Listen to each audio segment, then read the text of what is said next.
I got a beautiful apartment.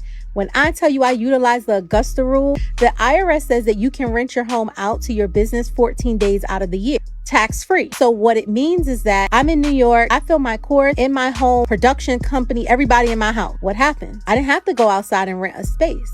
I looked on Peerspace. What's a comparable rate?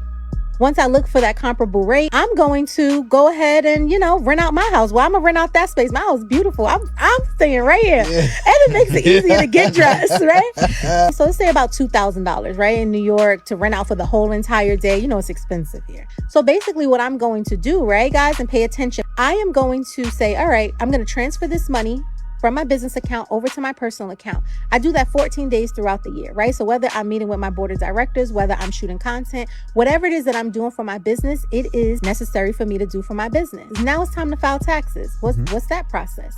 You have to include it in your taxes, but it's not taxable income. So now it's excluded from your income. So now what happens is on my business side, I was able to take a $28,000 tax deduction. On my personal side, when it got over there, it's not tax deductible. So every year without fail, I take my $28,000 tax deduction. And when it comes to the tax code, it's all about you knowing what you can do, but also making sure that you follow the process.